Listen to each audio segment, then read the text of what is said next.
الله وبركاته إن الحمد لله نحمده ونستعينه ونستغفره ونعوذ بالله من شرور أنفسنا ومن سيئات أعمالنا من يهده الله فلا مضل له ومن يضلل فلا هادي له وأشهد أن لا إله إلا الله وحده لا شريك له وأشهد أن محمدا عبده ورسوله صلى الله تعالى عليه وعلى آله وصحبه وسلم تسليما كثيرا أما بعد সম্মানিত শ্রোতা ও দর্শক মণ্ডলী, আল্লাহ রাব্বুল আলামিনের যাবতীয় প্রশংসা যে আল্লাহ রাব্বুল আলামিন এক ও একক, যার সুন্দর সুন্দর নাম রয়েছে, যার রহমত সবকিছুকেই পরিব্যাপ্ত এবং যিনি আমাদের সত্যিকার মাবুদ এবং রব, যিনি সর্বশক্তিমান, সে আল্লাহ রাব্বুল আলামিনের প্রশংসা এবং রাসূলুল্লাহ সাল্লাল্লাহু আলাইহি ওয়াসাল্লামের উপর সালাত ও সালামের পরে আজকে মসজিদুল হারাম মক্কাতুল মুকাররমার জুমার খুতবা প্রদান করেছেন সম্মানিত খতিব ডক্টর শেখ বান্দর বলিলা হাফিজাহুল্লাহ তাআলা। তার এই খুতবার অনুবাদ ইনশাআল্লাহ তাআলা পেশ করব। আজকে দ্বিতীয় মুহররম 1442 হিজরি নতুন বছরের প্রথম মাসের দ্বিতীয় তারিখ মোতাবেক 21 আগস্ট 2020 জুমাবারে আমরা সেই খুতবাটি আপনাদের সামনে পেশ করতে যাচ্ছি বাংলা ভাষায়। আল্লাহ রাব্বুল আলামিন যেন আমাদেরকে তার দ্বারা উপকৃত করেন। আল্লাহ রাব্বুল আলামিনের প্রশংসা এবং রাসূলুল্লাহ সাল্লাল্লাহু আলাইহি সাল্লামের উপর সালাত ও সালামের পরে খুতবা শুরু করেছেন। খুতবার বিষয়বস্তু হচ্ছে রাসূলুল্লাহ সাল্লাল্লাহু আলাইহি সাল্লামের সিরাত ও দাওয়াত। আল্লাহ রাব্বুল আলামিন বিশেষভাবে মুমিনদের উপর বড় অনুগ্রহ করেছেন যে তাদের মাঝে থেকেই, অর্থাৎ মানব জাতির মধ্য থেকে একজন রাসূল মনোনীত করেছেন, যে রাসূল আরব অনারবের সবচেয়ে উৎকৃষ্ট রাসূল, যিনি চরিত্রের দিক থেকে সবচেয়ে পবিত্র চরিত্রের অধিকারী এবং জ্ঞান বুদ্ধির দিক থেকে সবচাইতে জ্ঞানী মানুষ। আল্লাহ রাব্বুল আলামিনের উপর ঈমান ইয়াকিনের দিক থেকে, দৃঢ় প্রতিজ্ঞ হওয়ার দিক থেকে অতি পরিপূর্ণ, যার আল্লাহ রাব্বুল আলামিন সত্যায়ন করেছেন এবং তাকে আল্লাহ রাব্বুল আলামিন যে তিনি পাক পবিত্র তা আল্লাহ ঘোষণা করেছেন এবং সমস্ত মানব জাতির যে সব দোষ ত্রুটি রয়েছে সেগুলি থেকে আল্লাহ রাব্বুল আলামিন তাকে পবিত্র রেখেছেন। তার মাধ্যমে আল্লাহ রাব্বুল আলামিন বহু আবৃত অন্তরকে খুলে দিয়েছেন, বহু অন্ধ চক্ষুকে উন্মুক্ত করেছেন, বহু বধির কানকে আল্লাহ রাব্বুল আলামিন শোনার মানার শক্তি দিয়েছেন। সুতরাং যার সৌভাগ্য হয়েছে তাকে আল্লাহ রাব্বুল আলামিন তার প্রতি ঈমান নিয়ে আসার তৌফিক দান করেছেন, তার সাহায্য করার তৌফিক দান করেছেন। এবং যারা হতভাগা ইহকাল পরকালে, তারা তাকে মিথ্যা প্রতিপন্ন করেছে এবং তার দাওয়াত থেকে বিমুখ হয়েছে। এই কর্মজগতে যারা অন্ধ হয়ে থেকেছে, হককে চেনেনি, বাতিল থেকে বিরত হয়নি, তারা পরকালেও অন্ধ হয়ে উঠবে। অসংখ্য সালাত ও সালাম সেই প্রিয় নবী, শেষ নবী মুহাম্মদুর রাসূলুল্লাহ সাল্লাল্লাহু আলাইহি সাল্লামের উপর, তার বংশধরের উপর এবং তার সাহাবায়ে কেরামদের উপর। অতঃপর সম্মানিত খতিব বলছেন যে, হে আল্লাহর বান্দারা, আল্লাহকে ভয় করুন এবং ওয়াতাসিমু বিহাবলিল্লাহি জামিআন ওয়া লা তাফাররাকু, আল্লাহর রশিকে সবাই মিলে শক্ত করে আঁকড়ে ধরুন। ওয়ালা তাফাররাকু, আর তোমরা বিচ্ছিন্ন হইও না। ওয়াজকুরু নি'মাতাল্লাহি আলাইকুম, এবং আল্লাহর অনুগ্রহ যে তোমাদের উপর রয়েছে তা স্মরণ করো। ইয কুনতুম আদাআন, এক সময় ছিল যখন তোমরা পরস্পর শত্রু ছিলে। ফাআল্লাফা বাইনা কুলুবিকুম, অতঃপর আল্লাহ রাব্বুল আলামিন তোমাদের অন্তরগুলিকে জড়িয়ে দিলেন, অন্তরে ভালোবাসা সম্প্রীতি সৃষ্টি করে দিলেন। ফাসবাহতুম বিনি'মাতি ইখওয়ানা, আল্লাহর অনুগ্রহে তোমরা ভাই ভাই হয়ে পড়লে। ওয়া কুনতুম আলা শাফা হুফরাতিন মিনান নার, অথচ তোমরা জাহান্নামের আগুনের যে গর্ত তার কিনারায় পৌঁছে গিয়েছিলে। ফাআনকাযাকুম মিনহা, আল্লাহ রাব্বুল আলামিন তিনি তোমাদেরকে তা থেকে রক্ষা করেছেন। এইভাবে আল্লাহ রাব্বুল আলামিন তার বিধিবিধান বিশদভাবে বর্ণনা করেন, যাতে করে তোমরা লাআল্লাকুম তাহতাদুন, যাতে করে তোমরা সঠিক পথ প্রাপ্ত হও। সূরা আলে ইমরান আয়াত নম্বর 103।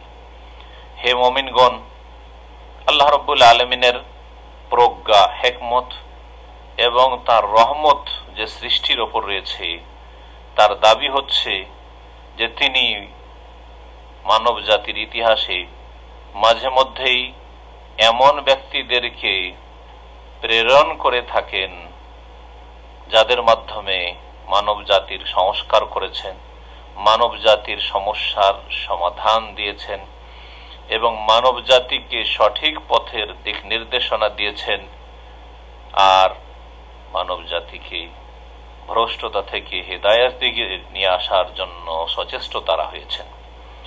তাদের যে প্রকৃতি, যার উপর আল্লাহ রাব্বুল আলামিন তাদেরকে সৃষ্টি করেছেন তার সুরক্ষার উদ্দেশ্যে, আর এই উদ্দেশ্যে আল্লাহ রাব্বুল আলামিন যাদেরকে প্রেরণ করেছেন তারা হচ্ছেন আম্বিয়া এবং রাসূলগণ, যারা প্রতিটি যুগে সৃষ্টির সেরা এবং আল্লাহ রাব্বুল আলামিনের মনোনীত। মহান আল্লাহ এবং তার সৃষ্টির মাঝে তারা দূত। আল্লাহ রাব্বুল আলামিনের পেগাম তারা পৌঁছিয়ে দিয়েছেন এবং তাদেরকে আল্লাহ রাব্বুল আলামিনের মানব জাতির ক্ষেত্রে যে উদ্দেশ্য সে সম্পর্কে জ্ঞাত করেছেন এবং তাদের মাঝেই সেই নবী রাসূলগণ চলাফেরা করেছেন উত্তম চরিত্রের সাথে, তাদের সাথে জীবন যাপন করেছেন ভালো আচরণের সাথে, যাতে করে তাদেরকে দেখে তাদের অনুকরণ করতে পারে এবং তাদের থেকে দিক নির্দেশনা নিতে পারে।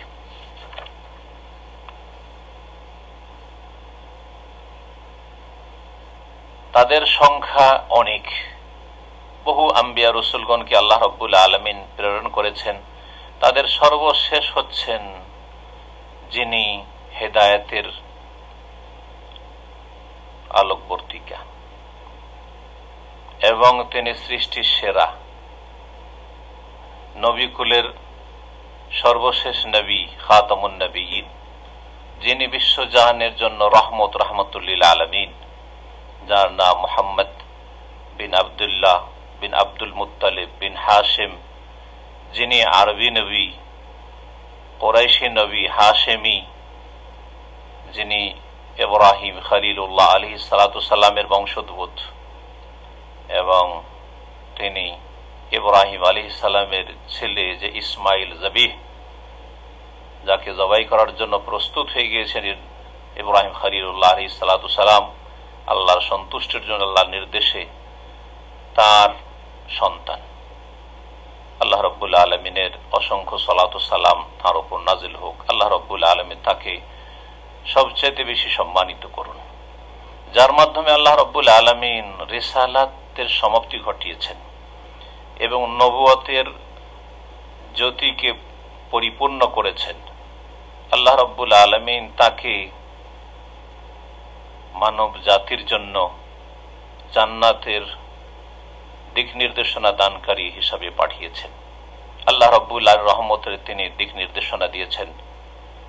সুতরাং আল্লাহ রাব্বুল আলামিন তার নবুয়তের রিসালাতের পরে, তার প্রেরণের পরে অন্য কোনো জীবন বিধান নিয়ে যদি কেউ হাজির হয় তো আল্লাহ তা গ্রহণ করবেন না। এবং সেই শেষ নবী, প্রিয় নবী মুহাম্মদ সাল্লাল্লাহু আলাইহি সাল্লামের আদর্শ ছাড়া অন্য কোনো আদর্শ এমন এক ব্যক্তির মতো তাদের দৃষ্টান্ত যে একটি ভবন নির্মাণ করল, ফাআহসানাহু আজমালাহু, আর সেটিকে বড়ই সুন্দর করে চমৎকার করে তৈরি করল। তবে একটি ইটের জায়গা খালি থেকে গেছে কোনো এক কোণায়। ফাজআলা আন-নাস ইয়াতুফুনা বিহি ওয়া ইয়াজাবুনা লাহু, লোকজন আসছে আর সেই ভবনটি চারিদিকে ঘুরে ফিরে দেখছে এবং বড়ই তাদেরকে চমৎকৃত করছে সেই ভবনটি। আর তারা বলছে হাল্লা উদিয়াত হাযিহিল লাবিনা, এই বিল্ডিং এর সব তো ভালো, কিন্তু এই একটা ইট কেন সেখানে রাখা হয়নি, এই জায়গাটি খালি থেকে গেছে, দেখতে ভালো লাগছে না। সেই ইটটি হচ্ছেন শেষ নবী, প্রিয় নবী মুহাম্মদুর রাসূলুল্লাহ সাল্লাল্লাহু আলাইহি ওয়াসাল্লাম, যার মাধ্যমে আল্লাহ রাব্বুল আলামিন এই ভবনের সৌন্দর্যকে পরিপূর্ণতা দান করেছেন। সুতরাং আমাদের প্রিয় রাসূল সাল্লাল্লাহু আলাইহি ওয়াসাল্লাম সবচাইতে উৎকৃষ্ট ভবনের সবচাইতে উৎকৃষ্ট ইট। তার আরেকটি দৃষ্টান্ত রাসূলুল্লাহ সাল্লাল্লাহু আলাইহি ওয়াসাল্লামের আরেক হাদিসে রয়েছে, ও মাসালুহু সাল্লাল্লাহু আলাইহি ওয়াসাল্লাম মাসাল উম্মতিহি, রাসূলুল্লাহ সাল্লাল্লাহু আলাইহি ওয়াসাল্লামের দৃষ্টান্ত আর তার উম্মতের দৃষ্টান্ত হচ্ছে কামাসালে রাজুল ইস্তাওকাদা নারান, এমন এক ব্যক্তির মতো যেই ব্যক্তি কোথাও আগুন জ্বালিয়েছে, যখন আগুন জ্বলে উঠেছে, চারিদিক আলোকিত হয়েছে, তখন যত কীট পতঙ্গ ছিল, পোকামাকড় সব ঝাঁপিয়ে পড়েছে, আর সেই আগুনে সেগুলি ঝাঁপ দিতে যাচ্ছে, আর তিনি সেই পোকামাকড়গুলিকে বাধা দিচ্ছেন যাতে করে আগুনে পড়ে ধ্বংস না হয়ে যায়, জ্বলে ছারখার না হয়ে যায়। কিন্তু তারা মোটেই মানছে না। সমস্ত কীট পতঙ্গগুলি সেই আগুনেই যেমন পড়ে, ঠিক তেমনি রাসূলুল্লাহ সাল্লাল্লাহু আলাইহি ওয়াসাল্লামের দাওয়াত যখন নিয়ে এসেছেন, হেদায়েতের যখন জ্যোতি নিয়ে এসেছেন, হেদায়েতের যখন আলো জ্বেলেছেন, তখন সেই হেদায়েত থেকে দূরে চলে গিয়ে জাহান্নামে তারা নিক্ষিপ্ত হতে যাচ্ছে, জাহান্নামের আগুনে। আর রাসূলুল্লাহ সাল্লাল্লাহু আলাইহি ওয়াসাল্লাম তাদেরকে বাধা দান করছেন, কিন্তু তারা বাধা অমান্য করে সেই জাহান্নামে পড়তে যাচ্ছে। এই হচ্ছে অধিকাংশ আদম সন্তানের অবস্থা। আল্লাহ সুবহানাহু ওয়া তাআলা তাকে এমন এক সময় নবী রাসূল করে প্রেরণ করেন যখন আরব অনারব সারা বিশ্ব আল্লাহর অসন্তুষ্টিতে ভরে গিয়েছিল। আল্লাহ রাব্বুল আলামিনের অবাধ্য নাফরমান কাফের মুশরিক হওয়ার কারণে আল্লাহর অসন্তুষ্টিতে সারা পৃথিবী এবং সারা পৃথিবীর অধিবাসী নিমজ্জিত ছিল। একমাত্র আহলি কিতাবদের ভিতরে মাত্র অল্প সংখ্যক কিছু লোক ছিল যারা তাওহীদবাদী ছিল। সেই সময় মানুষ দুই ভাগে বিভক্ত ছিল। এক শ্রেণীর মানুষ ছিল যারা আহলি কিতাব, ইহুদি এবং খ্রিস্টান, যারা তাদের ধর্মে বিকৃতি ঘটিয়েছিল এবং রদবদল করে ফেলেছিল। আর আরেক দল ছিল যারা পৌত্তলিক, মূর্তি পূজক, যারা নিজের হাতে তাদের প্রতিমা গুলিকে তৈরি করে সেগুলিকে উপাস্য মনে করে সেসবের উপাসনা পুজো পাঠ করত এবং সেটাকেই তাদের পছন্দনীয় ধর্ম হিসাবে তারা ধরে নিয়েছিল।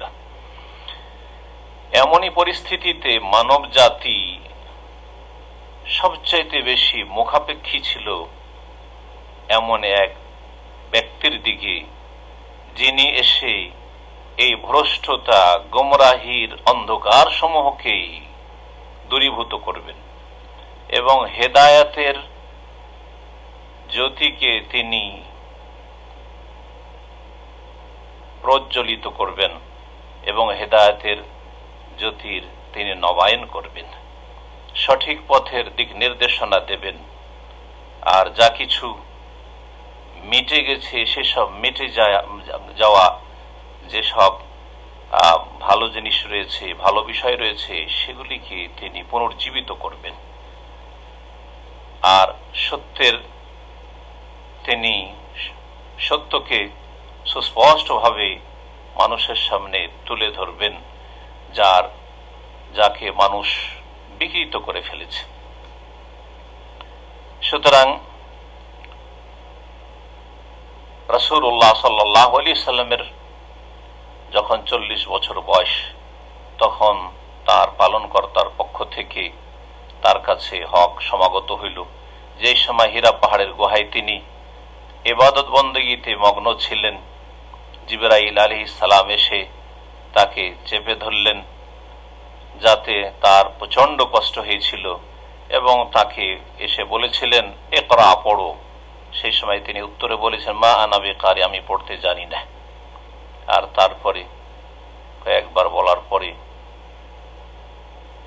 জিবরাইল আলাইহিস সালাম বলেন ইকরা বিসমি রাব্বিকাল্লাযী খালাক, খালাকাল ইনসানা মিন আলাক, ইকরা ওয়া রাব্বুকাল আকরাম আল্লাযী আল্লামা বিল কলম, আল্লামাল ইনসানা মা লাম ইয়ালাম। রাসূলুল্লাহ সাল্লাল্লাহু আলাইহি ওয়াসাল্লাম পড়তে শুরু করলেন ইকরা বিসমি রাব্বিকাল্লাযী খালাক, তোমার সেই প্রতিপালকের নামের সাথে পাঠ করো।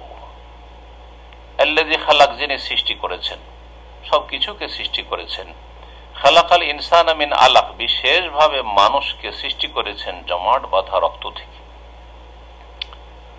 ইকরা, আরো পড়ো। ওয়া রাব্বুকাল আকরাম, তোমার প্রতিপালক সবচেয়ে বেশি মর্যাদার অধিকারী। আল্লাযী আল্লামা বিল কলম, যিনি কলম দ্বারা শিক্ষাদান করেছেন মানব জাতিকে। আল্লামাল ইনসানা মা লাম ইয়ালাম, মানুষকে এমন কিছু শিখিয়েছেন যা মানুষ জানত না। এই কয়েকটি আয়াত সূরা আলাকের নাজিল করার মাধ্যমে আল্লাহ রাব্বুল আলামিন মুহাম্মদ সাল্লাল্লাহু আলাইহি ওয়াসাল্লামের নবুয়তের সূচনার ইঙ্গিত দান করলেন এবং আসমানি ওহী যে শুরু হয়েছে সর্বশেষ রিসালাতের তার পূর্বাভাস দান করলেন, যার মাধ্যমে মানব জাতিকে অন্ধকার থেকে, বহুমুখী অন্ধকার থেকে আলোর দিকে আল্লাহ রাব্বুল আলামিন নিয়ে আসতে চেয়েছেন। যারা আল্লাহ রাব্বুল আলামিনের সন্তুষ্টির অনুসারী হয়েছে তাদেরকে তার মাধ্যমে আল্লাহ হিদায়াত দান করেছেন জান্নাতের রাস্তার দিকে।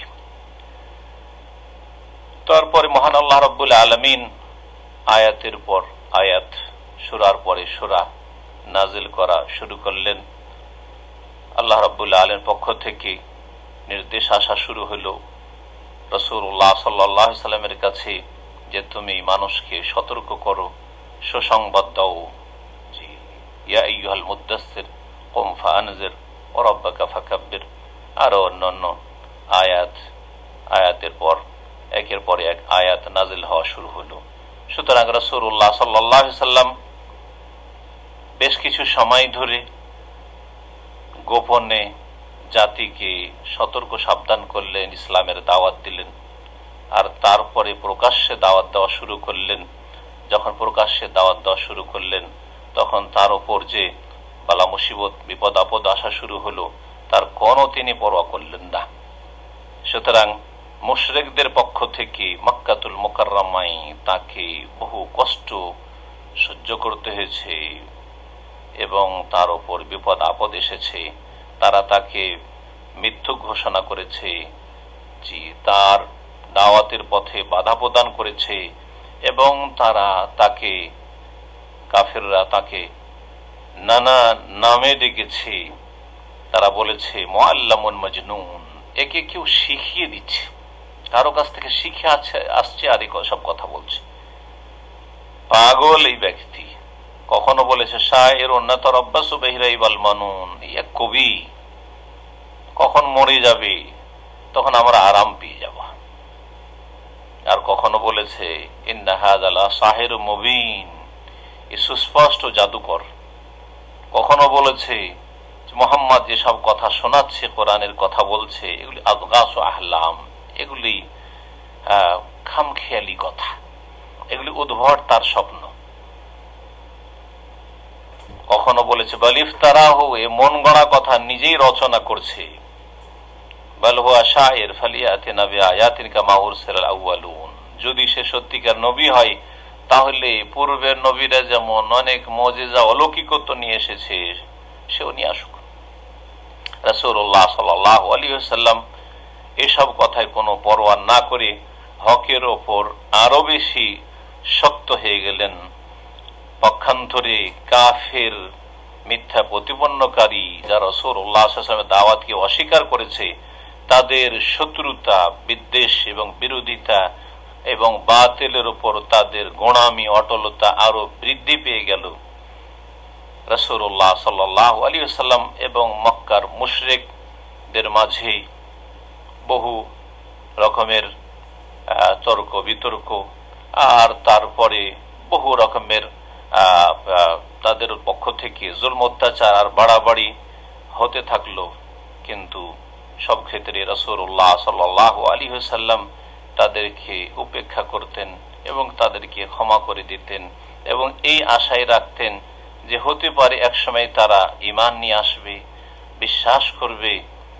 এক সময় রাসূলুল্লাহ সাল্লাল্লাহু আলাইহি ওয়াসাল্লামের প্রিয়তমা স্ত্রী আবু বকর সিদ্দিক রাদিয়াল্লাহু তাআলা আনহর কন্যা মা আয়েশা রাদিয়াল্লাহু তাআলা আনহা তাকে জিজ্ঞাসা করেছিলেন রাসূলুল্লাহ সাল্লাল্লাহু আলাইহি ওয়াসাল্লামকে যে হাল আতা আলাইকা ইয়াউমুন কানা আশাদ্দা মিন ইয়াউমি উহুদ, আপনার জীবনে কি উহুদের যুদ্ধের দিনের চাইতেও মর্মান্তিক কোন দিন এসেছিল জীবনে? রাসূলুল্লাহ সাল্লাল্লাহু আলাইহি ওয়াসাল্লাম উত্তরে বলেছেন, লাকাদ লাকিতু মিন কওমিকি মা লাকিত, তোমার জাতি মক্কার লোকদের পক্ষ থেকে যে কষ্ট আমি বরদাস্ত করেছি, সীমাহীন কষ্ট বরদাস্ত করেছি, বলে প্রকাশ করা যাবে না। ওয়া কানা আশাদ্দা মা লাকিতু মিনহুম ইয়াউমাল আকাবা, সবচেয়ে বেশি কষ্ট যেটা তাদের পক্ষ থেকে পেয়েছি সেটা হচ্ছে আকাবার দিন, যেই দিন তায়েফের লোকদেরকে দাওয়াত দিতে গিয়েছে রাসূলুল্লাহ সাল্লাল্লাহু আলাইহি ওয়াসাল্লাম। ইদ আরাদতু নাফসি আলা ইবনে আবদি ইয়ালিল বিন আবদি কুলাল, তায়েফের নেতা ইবনে আবদি ইয়ালিল বিন আবদি কুলাল এর কাছে যখন আমি নিজেকে পেশ করেছিলাম যে আমি হকের দাওয়াত নিয়ে এসেছি, সুতরাং এই দাওয়াতে সাড়া দেন এবং লোকজনকে পরামর্শ দেন, বলুন যে তারাও যেন এই দিন, যা সত্য দিন আল্লাহর পক্ষ থেকে আগত হয়েছে, তা যেন তারা কবুল করে। কিন্তু আমার ডাকে তারা সাড়া দেয়নি, বরং তারা দুর্ব্যবহার করেছে, জুলম অত্যাচার করেছে। সেই সময় সেখান থেকে ফিরে আসলাম বড়ই চিন্তিত অবস্থায়, আর আমার কোনো হুঁশ দিশা ছিল না। কারণে সালেবে এসে আমার হুঁশ হয়েছে, এই ছিল অবস্থা। হঠাৎ করে যখন হুঁশ হয়েছি, সচেতন হয়েছি, মাথা আকাশের দিকে উঠিয়ে দেখি যে মেঘমালা আমাকে ছায়া করে আছে। সেই মেঘমালায় জিবরাইল আলাইহিস সালামকে দেখতে পেলাম। তিনি আমাকে ডাক দিলেন আর বললেন, ইন্নাল্লাহ কাদ সামিআ কাওলা কওমিকা লাকা ওয়া মা রাদ্দু আলাইক, আল্লাহ রাব্বুল আলামিন তোমার জাতি যে তোমাকে যে জবাব দিয়েছে খারাপ আচরণের সাথে, তা আল্লাহ শুনেছেন, এবং কি তারা তোমার সাথে করেছে তাও আল্লাহ সবকিছু দেখেছেন। তারা কি প্রতিক্রিয়া দেখালো তাও আল্লাহ দেখেছেন। ওয়াকাদ বাআসা ইলাইকা মালাকাল জিবাল, আর আপনার কাছে আমার সাথে রয়েছে পাহাড়ের দায়িত্বে নিযুক্ত ফেরেশতা, তাকে আল্লাহ পাঠিয়েছেন। লিতা'মুরাহু বিমা শি'ত, তাকে যা ইচ্ছা তাই আপনি নির্দেশ দেন এই কাফেরদের সম্পর্কে। তারপরে কথা বলা শুরু করলেন সেই মালাকুল জিবাল, পাহাড়ের দায়িত্বশীল ফেরেশতা, আর সালাম করলেন রাসূলুল্লাহ সাল্লাল্লাহু আলাইহি ওয়াসাল্লাম। আলী বলছেন যে আমাকে সালাম করলেন ফেরেশতা, আর তারপরে বললেন, ইয়া মুহাম্মদ, হে মুহাম্মদ সাল্লাল্লাহু আলাইহি ওয়াসাল্লাম, ইন শি'তান উদবিকা আলাইহিমুল আখশাবাইন, আপনি যদি চান তাহলে এদের উপর মক্কার দুই পাহাড়কে আমি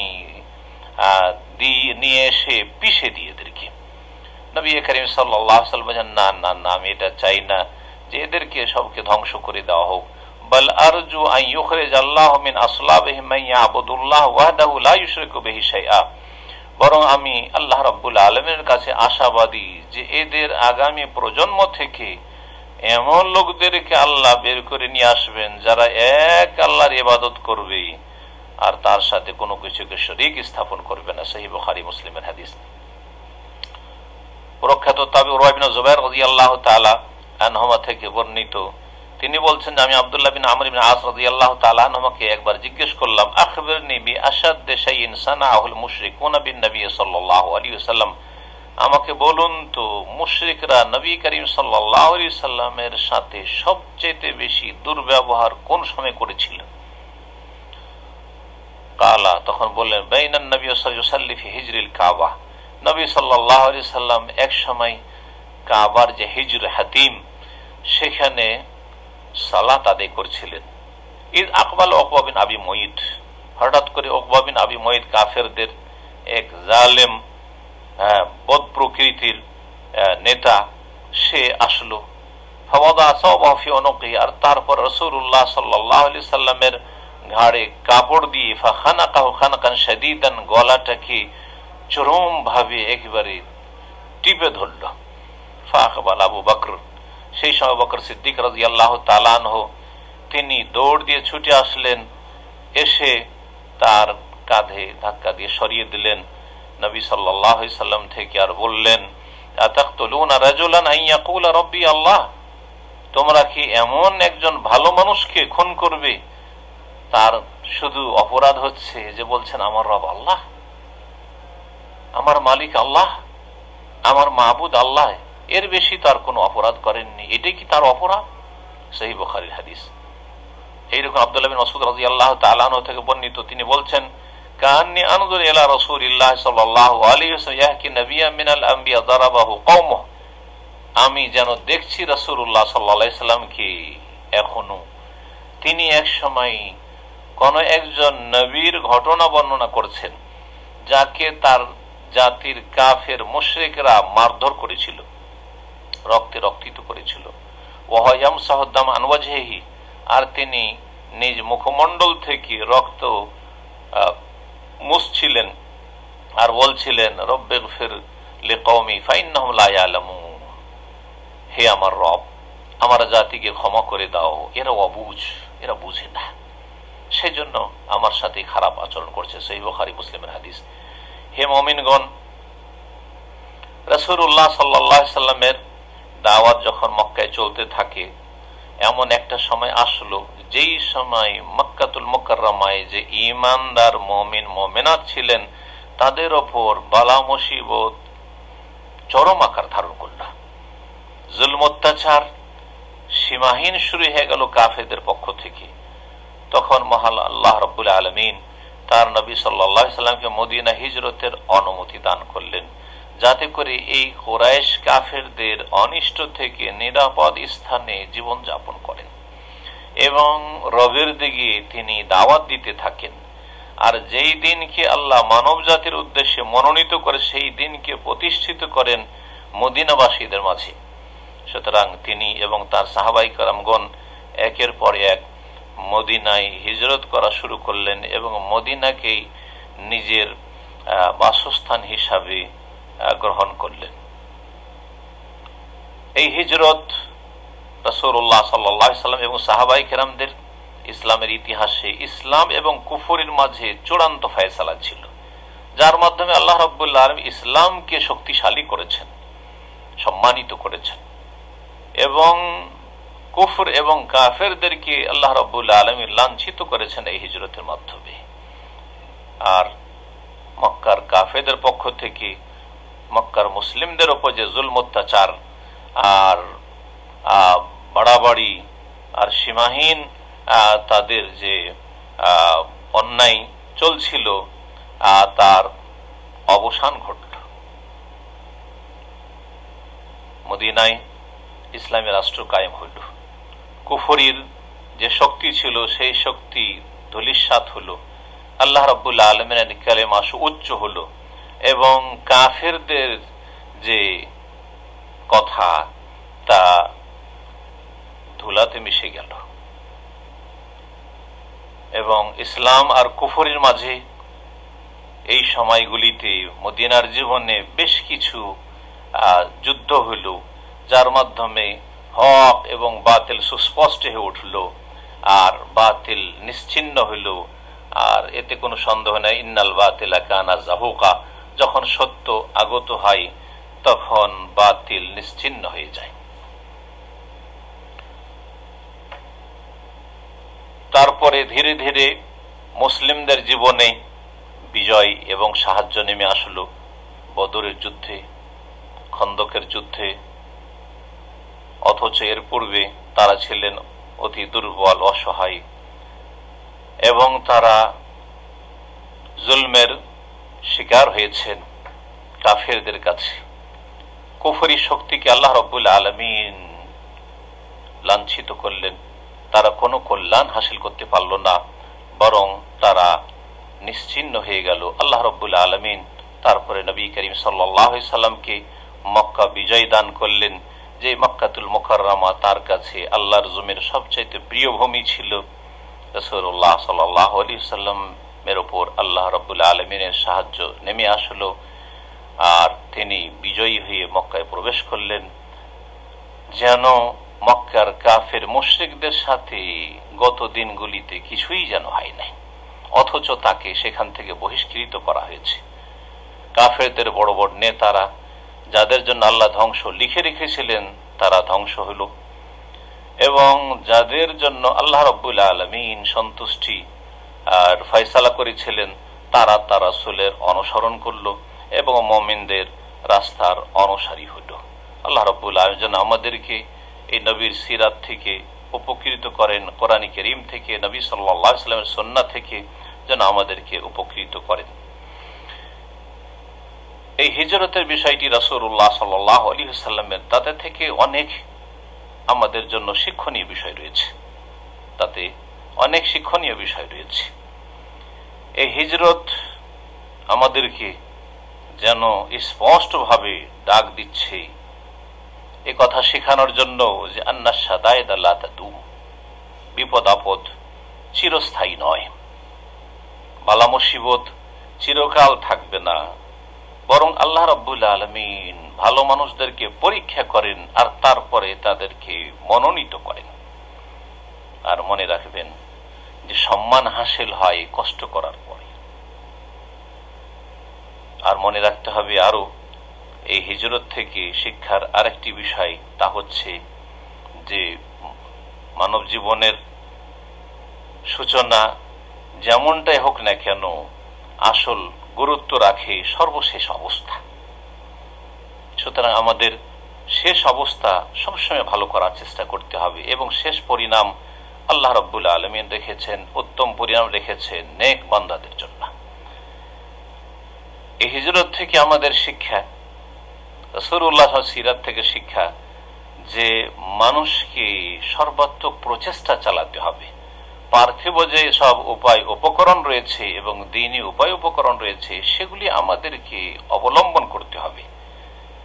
আর আমাদের প্রচেষ্টাকে সফলতা দানকারী হচ্ছেন আল্লাহ রাব্বুল আলামিন। আরো শিক্ষা পাই যে ধৈর্য ধারণ করলে এক সময় বালা মুসিবত দূরীভূত হবে। আন্নাল ফারাজ মা সবর, ধৈর্য ধারণ করলেই বালা মুসিবত দূরীভূত হয়। ও আন্না নাসরা মাল কারব, আর যখনই বিপদ আপদ চারিদিক থেকে ঘনিয়ে আসে তখনই আল্লাহর সাহায্য নেমে আসে। ও আন্না মাল উসরে ইউসরা, এবং যেখানে মুশকিল সেখানে আল্লাহ রাব্বুল আলামিন তার পরে পরে সহজ করে থাকেন। নবী করিম সাল্লাল্লাহু আলাইহি ওয়াসাল্লামের সিরাত এমন একটি গুরুত্বপূর্ণ বিষয়, যার মাধ্যমে আমরা প্রতিটি কথা, প্রতিটি কাজ এবং প্রতিটি আমাদের অবস্থাকে আমরা ওজন করব, যে আমরা যে কথাটি বলছি সেটা ঠিক না ভুল, যে কাজটি করছি সেটা সঠিক না বেঠিক, যে অবস্থায় আছে আমাদের এই অবস্থাটা কি আমাদের ভালো অবস্থা না মন্দ অবস্থা। নবী করিম সাল্লাল্লাহু আলাইহি ওয়াসাল্লাম আদর্শ ছাড়া অন্য কোন আদর্শ, পথ আর মতে কোনো কল্যাণ নেই। এবং মনে রাখবেন যে লা ইয়াসলুহা আখিরু হাযিহিল উম্মাহ ইল্লা বিমা সালাহা বিহি আউয়ালুহা, এই উম্মতের শেষ যুগে যে সব সমস্যা রয়েছে সেসব সমস্যার সমাধান আমাদেরকে একমাত্র নিতে হবে প্রথম যুগে যে সমস্যার সমাধান ছিল। নবী করিম সাল্লাল্লাহু আলাইহি ওয়াসাল্লাম যে সমস্যার সমাধান দিয়েছেন, সাহাবায়ে কেরাম যে সমস্যার সমাধান অবলম্বন করেছেন, সেই পথের পথিক হইতে হবে, সেই সমাধান আমাদেরকে গ্রহণ করতে হবে। কষ্টের বিপদ আপদের মোকাবেলা করলেই অভিযানে বিজয়ী হওয়া যায় এবং অন্ধকার দূরীভূত হলেই সকালের ভোরের আলো জ্বলে উঠে। সুতরাং মনে রাখবেন যে আমাদের জীবনে যেখানে বিপদ আপদ রয়েছে, বালা মুসিবত রয়েছে, যেখানে কষ্ট রয়েছে তারপরে ইনশাআল্লাহ তাআলা আল্লাহ রাব্বুল আলামিন আমাদের জন্য কল্যাণ করবেন। শেষখানে সালাত এবং সালাম হোক আমাদের প্রিয় নবী, শেষ নবী এবং সৃষ্টির সেরা যিনি মুহাম্মদ সাল্লাল্লাহু আলাইহি ওয়াসাল্লাম তার প্রতি, যার আলোচনাকে আল্লাহ রাব্বুল আলামিন সুউচ্চ করেছেন, যিনি সুপারিশ করবেন, যার সুপারিশ পরকালে কবুল করা হবে। মহান আল্লাহ রাব্বুল আলামিন আমাদেরকে নির্দেশ দিচ্ছেন, ইন্নাল্লাহা ওয়া মালাইকাতাহু ইউসাল্লুনা আলান নবী ইয়া আইয়ুহাল্লাযীনা আমানু সাল্লু আলাইহি ওয়া সাল্লিমু তাসলিমা। আল্লাহুম্মা সাল্লি ওয়া সাল্লিম আলা আবদিকা ওয়া রাসূলিকা নবিয়িনা মুহাম্মদ ওয়া আলা আলিহি ওয়া সাহবিহি ওয়ারদা আল্লাহুম্মা আন খুলাফাইল আরবা আবি বকর ওয়া উমর ওয়া উসমান ওয়া আলী ওয়া আন সাইরিল আলি ওয়াল আসহাব। হে আল্লাহ, তুমি সালাতু সালাম নাজিল করো, রহমত বর্ষণ করো, শান্তির ধারা বর্ষণ করো তোমার বান্দা মুহাম্মদ সাল্লাল্লাহু আলাইহি সাল্লাম, যিনি তোমার রাসূল, তার প্রতি এবং তার বংশধরের প্রতি এবং তার সাহাবায়ে কেরামদের প্রতি। এবং আল্লাহ তুমি সন্তুষ্ট হয়ে যাও চার খোলাফায়ে রাশিদিনদের উপর, আবু বকর সিদ্দিক, ওমর ফারুক, ওসমান গনি, আলী ইবনে আবি তালিব রাদিয়াল্লাহু তাআলা আনহুম আজমাইন এবং সমস্ত নবী সাল্লাল্লাহু আলাইহি সাল্লামের মুমিনাত বংশধরের উপর এবং সমস্ত সাহাবায়ে কেরামের উপর। এখানে আমাদের খুতবার আলোচনা শেষ হচ্ছে। আল্লাহ রাব্বুল আলামিন আমাদেরকে এই খুতবা থেকে উপকৃত হওয়ার তৌফিক দান করেন। নবী সাল্লাল্লাহু আলাইহি সিরাত থেকে আমাদেরকে জীবনের প্রতিটি ক্ষেত্রে দিক নির্দেশনা নেওয়ার তৌফিক দান করেন। সুবহান রাব্বিকা রাব্বিল ইজ্জাতি আম্মা ইয়াসিফুন ওয়া সালামুন আলাল মুরসালিন ওয়ালহামদুলিল্লাহি রাব্বিল আলামিন।